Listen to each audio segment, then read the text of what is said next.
அந்த பரிகள சேடம் பெற்றால்தான் தர்மியா தினத்திலே அவர்கள் தம்பிரான் என்று தம்பிரான் என்பது அவங்க சன்னிதானம் அவர்களினுடைய தோழமை. ஏதாவது சாருப பதவி அ எல்லா சன்னிதானத்துக்குள்ள எல்லா அ சின்னங்களும் அவர்களுக்கு இருக்கும். இப்ப தம்பிரான்கள் என்பது அவர்கள் அந்த கட்டளையில போய் இருந்தாங்கன்னா, சன்னிதானம் வந்தா என்ன கொடை, கைவிளக்கு எல்லாம் இருக்குமோ, அதெல்லாம் அவர்களுக்கு அங்க இருக்கும்.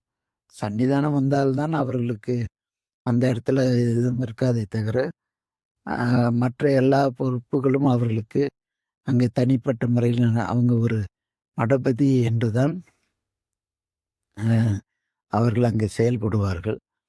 அப்படி அந்த பரிகள சேடமும் நமக்கு குடுத்து அ என்னை காசிக்கு யாத்திரையாக அனுப்பி வைத்தார்கள்.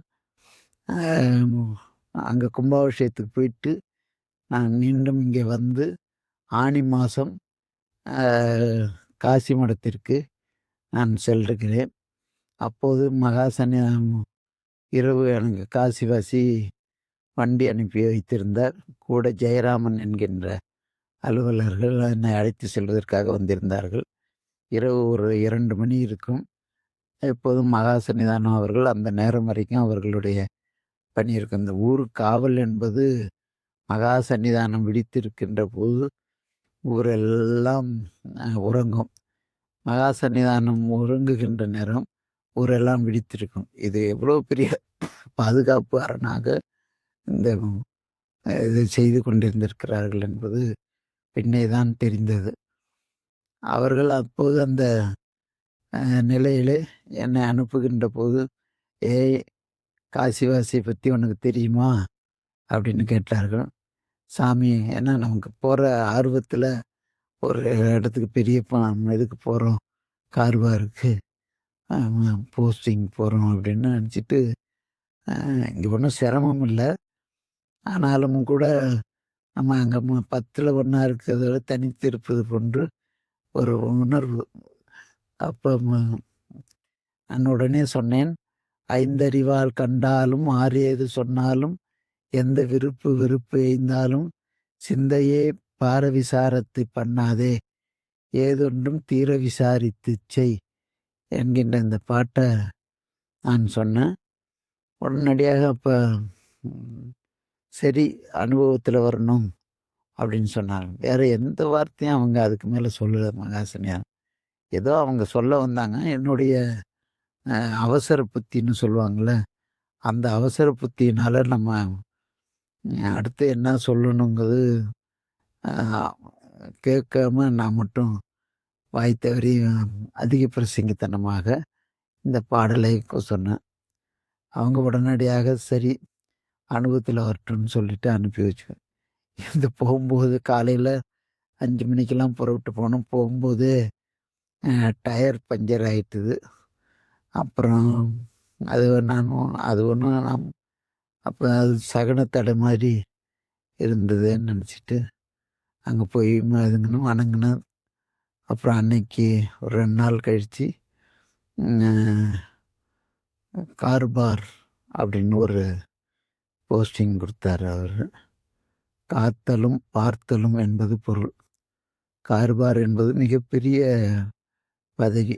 அதாவது இளவரசு என்று கட்டுவதை விட மேலானது அது.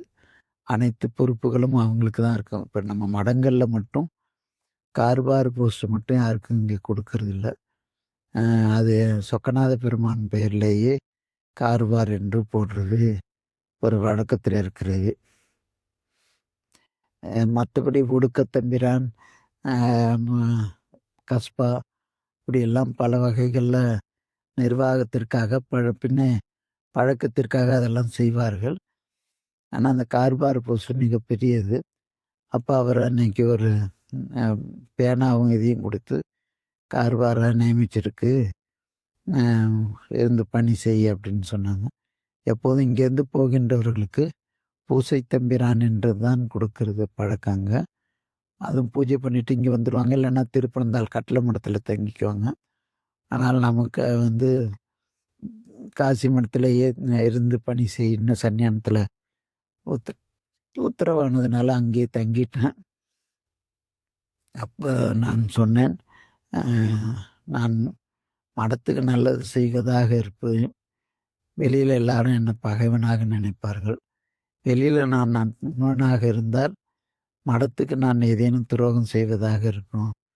அதனால எது ஒன்றும் ஏதாவது ம ஏன்னா மடங்கள், பெரிய நிர்வாக அலுவலகங்கள் இங்கெல்லாம் பார்த்தீங்கன்னா, இந்த மொட்டை பெட்டிஷன் எழுதுறது,